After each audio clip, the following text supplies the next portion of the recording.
Welcome to Manufacturing the Workforce of Tomorrow, a new minicast brought to you by SME. I'm your host, Toni Neary, Director of Community Engagement and Workforce Innovation. In this minicast, we're going to dive deep into workforce development, exploring challenges, opportunities, and solutions that are shaping the future of manufacturing. Each month, I'll bring you insightful interviews with key industry leaders, sharing success stories, highlighting significant events, and providing valuable resources to help you stay ahead of the curve. Whether you're a seasoned manufacturing professional or just starting your journey, Manufacturing the Workforce of Tomorrow is your go-to source for the latest news and trends in workforce development. So join me every month as we work together to build a stronger, more resilient manufacturing workforce. Let's get started. Welcome to Manufacturing the Workforce of Tomorrow. Today's guest is somebody that I am proud to call not just a colleague, but a friend, Drew, the MFG Crowe, who is forging the future of American manufacturing. And what I love is Drew's story is compelling, it's engaging, and it's one of pure advocacy and love. From being a teenage father and two-time felon to being a manufacturing industry titan. Drew, welcome to Manufacturing the Workforce of Tomorrow. Thank you so much for having me. I really appreciate it.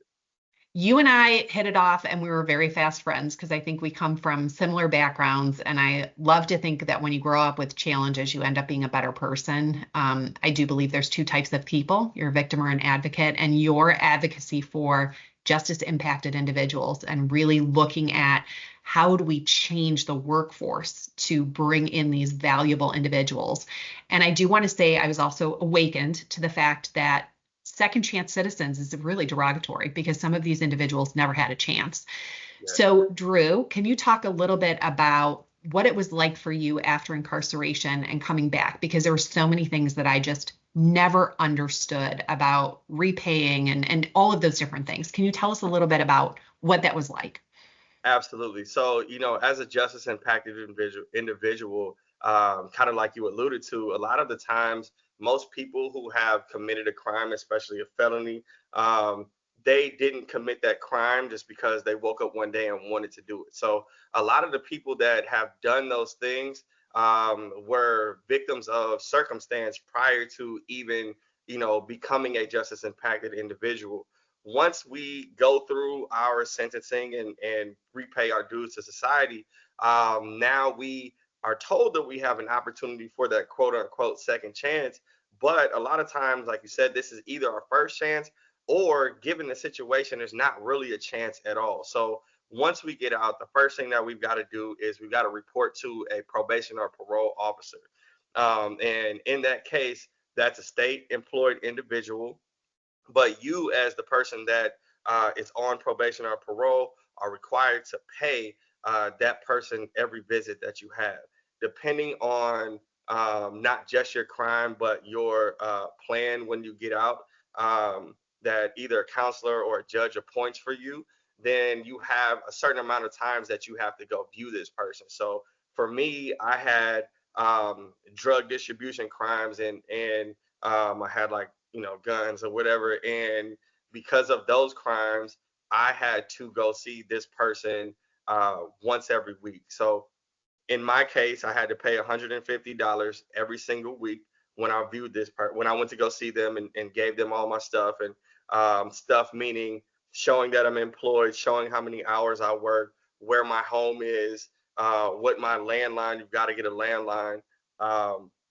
So they can keep up with you. And once you give them all of that documentation, you go over that. And sometimes you get a random urine analysis or P-test, for lack of better words. And those cost you as an individual as well. So that can be anywhere from $50 to $150, depending on the municipality that you're in. And then on top of that, you've got restitution that you've got to pay.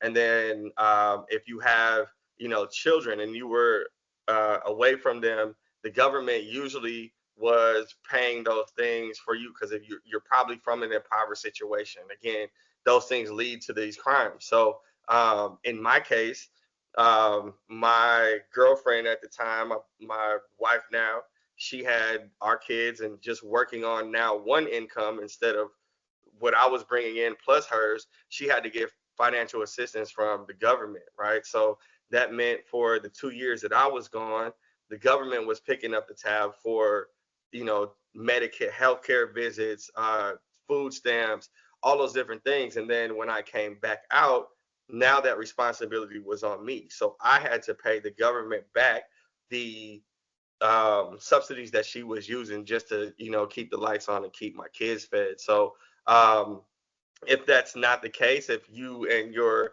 significant other or partner split, then you got child support that you got to pay.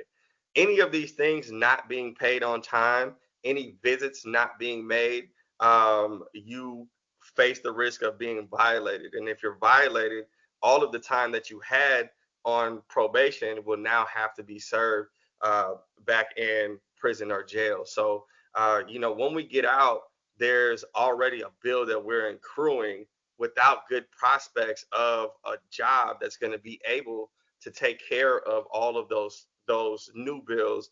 And I didn't even mention feeding yourself or taking care of your actual rent or utilities or anything like that. So myself, I was looking at about $1,500 to $1,800 a month just to probation and parole, and then regular living expenses. And it's like, that's It's a the lot of reason money. why 100%. And And what kind of job can you get that's going to pay that? Because let's talk about the other issue here. So you have to go see a parole officer once a week. How flexible are employers with that? that's the elephant in the room, right? So if you have an employer that is educated on these things and they understand the benefits not only of themselves but for you to be able to have that flexibility, then they will work with you. I think most employers these days have a better understanding of how the system works, and they can be more flexible, but a lot of times they're not, nor is the PO. So looking at both ways and playing devil's advocate, the PO has probably 1,000 people that she has to see this month or he has to see this month. And you got 10 to 15-minute time windows where you've got to do all of these things, check all of this paperwork, do a UA, wait for the results to come back, do all this stuff. So they're pretty behind and backlogged, as well as, manufacturers have to get work done. So finding a good opportunity to where you have a PO that can maybe work around your schedule, or if they don't work around your schedule, most times they won't.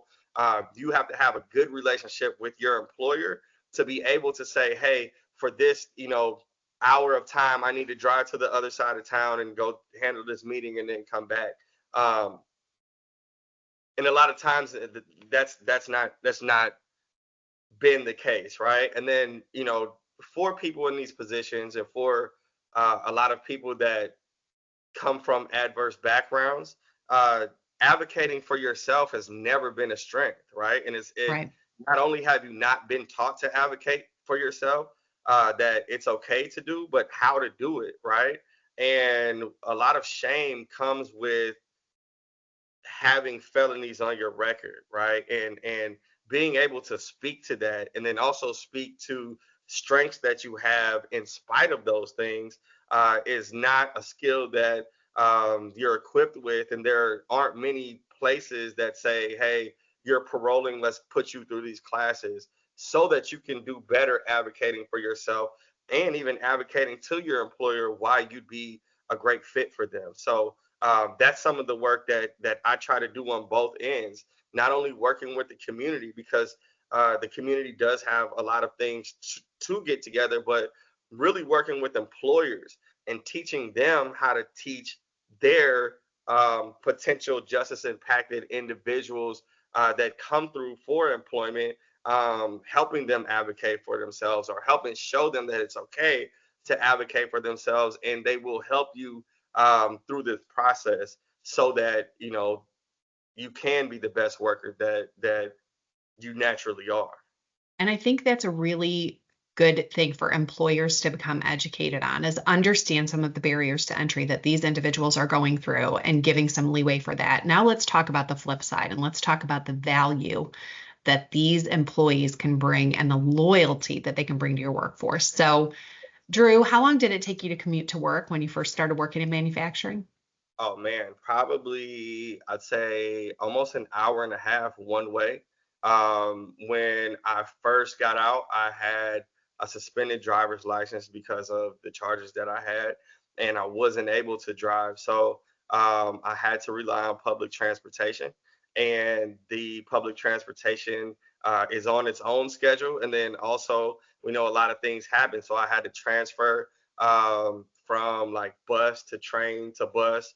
And it would take me a while, but it was something that I held my head up because, as humbling as it could be, as degrading as some people make public transportation look, and as tough as a process it was to get there on time, that made me get there early. That forced me to go there early, and my employer saw what I was going through to make that happen, and that I was making it happen. So, you know, that's another thing that we teach in these classes. Like, your hill might be a little bit steeper, but at the top of that hill, you can plant your flag, and people will be proud of what you're doing, and more importantly, you can be proud of yourself. So, seeing that my employer was taking pride in what I was doing, that they saw that I was really trying, that made them get behind me and empower me and give me clearer pathways to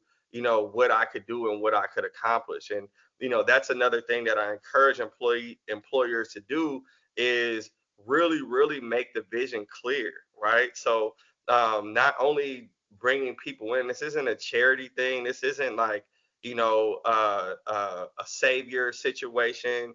This is something that both parties are really going to benefit from when done the right way. You're going to get an employee that is going to probably most likely be one of your most loyal, hardest workers because of the opportunity.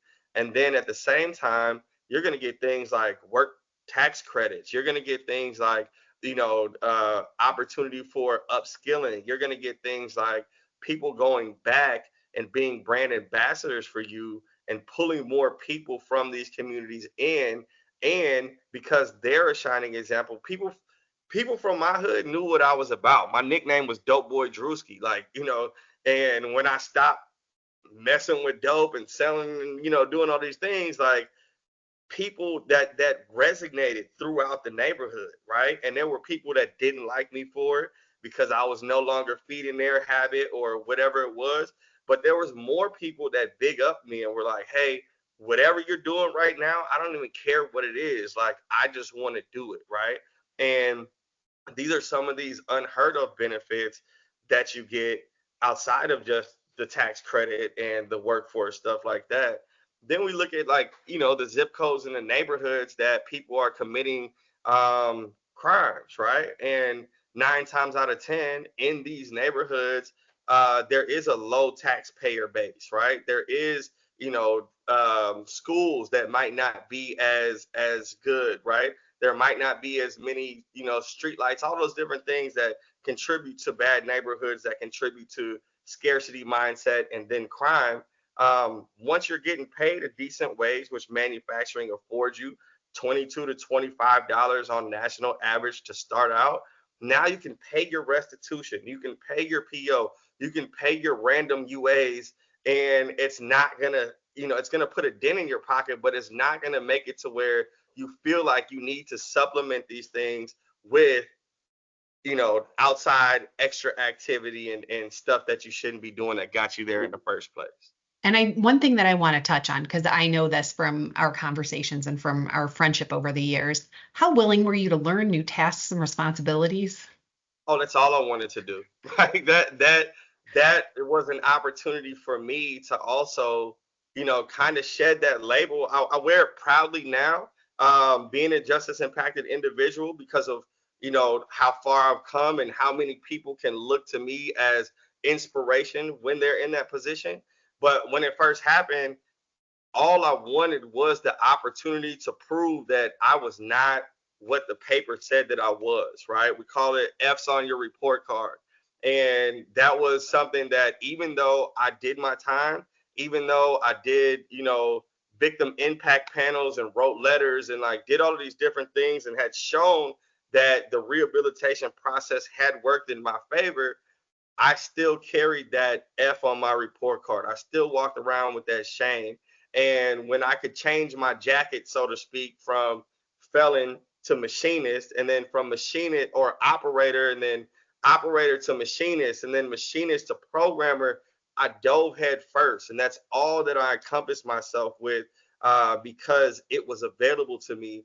And then at the same time, by making that available to me, I felt like I was a normal employee, right? So it wasn't like, Drew, you're on the felon track here, so Right. your raises look like this, and your advancement is slower or whatever.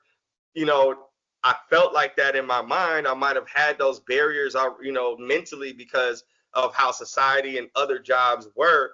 But I got into the shop, and it was just all on my merit. I cleaned, cut metal, I did all these things great. And then they said, hey, you would make a great machinist. You would make a great programmer. Here's our program. This is what you have to do. It's clear. I need this many hours doing this. They'll pay for me to go to school and do this.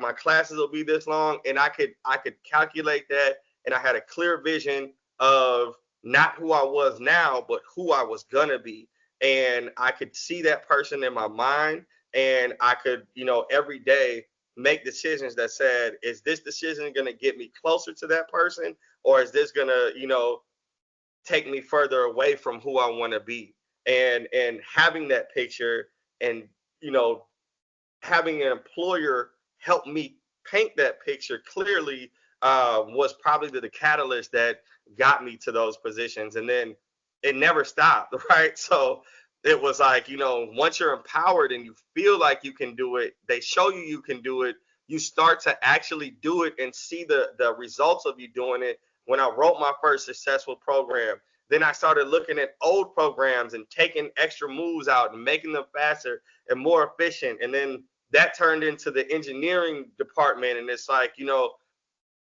I can take this thing as far as I want to. And here we are. And so from felon, teenage dad, to running a shift and then teaching. But I think one more thing we have to tap on. How eager were you for overtime when you were first coming back into the workplace? Oh, but that's all. Yeah, that I lived in the shop for sure, for sure. Right? So So if you're yes, looking for a workforce that is dedicated, loyal, eager to learn, willing to pick up those shifts, and just needs a little bit of understanding. Drew, you shared a stat before we started recording, and I want you to share that because it is pretty darn powerful. yes. So when we talk about the benefits of hiring justice impacted individuals, we usually talk about the benefits for that individual, right? And we say, oh, this will help you stay out, this will help.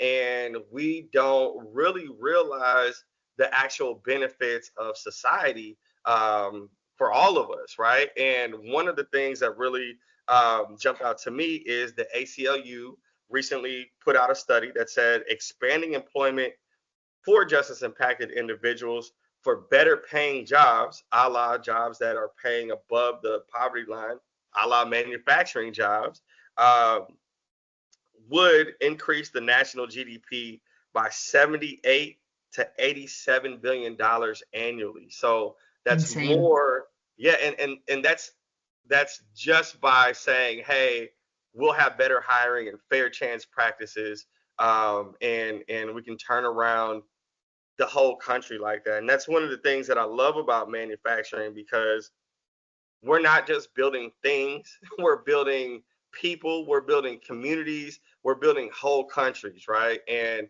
you know, to put it into perspective, the path that I was going down, um, led me to being incarcerated. If I had not found a job in manufacturing that had all of these benefits that we just talked about, then there's a more than likely chance that I would have went back or continued to do the things that I wasn't supposed to do in the streets and end up dying, right? I have 4 children, 2 boys and 2 girls, and that would have been their reality for the next generation. My father's in prison, or my father died because of the streets. And that's not their narrative. That's not their story anymore. You know, as you know, my oldest son is at University of Memphis Engineering School, right? My, kids under that are all straight A's, private school, and this is because of the opportunities that I was able to afford them, and then also for their reality changing and saying, hey, my dad is somebody that I can be proud of. I look at what he does as something noble, right? So we're not just changing it for that person. We're not just changing the narrative for that community, but this is a generational thing that says, hey, we're going to break these curses. We're going to break these chains. And if my parent or loved one or family member or even person that I know in my neighborhood that was terrorizing the neighborhood, now they got something positive that they're doing, it helps everybody, and it helps our country as a whole. And I think that is something that you and I can both look at is we're in, wonderful spouses, good parents. I don't even like to say we broke the cycle. I like to say we ended it. And that we're creating these opportunities for our children to thrive. And it's a gift that was given us to, through manufacturing for both of us. Yeah. So I cannot thank you enough for your time. We'll have an accompanying blog. Drew, you've got some amazing resources for individuals and employers, and we'll be sharing those out as well. Thank you, not just for your time today, but for the work that you're doing, because it makes a huge difference. And thank you for the platform. Thank you to you. Thank you to SME. These stories have to be told. If they're not told, then they're dying off, and people don't know about the impact that is happening, and then how they can play a part in this as well. So I really appreciate you all shedding a spotlight on all of these different manufacturing pockets that are going on, and exemplifying and amplifying them so they can be replicated and picked up all across the country, and this impact can be felt on a bigger scale. So y'all keep up the good work too. You're the best.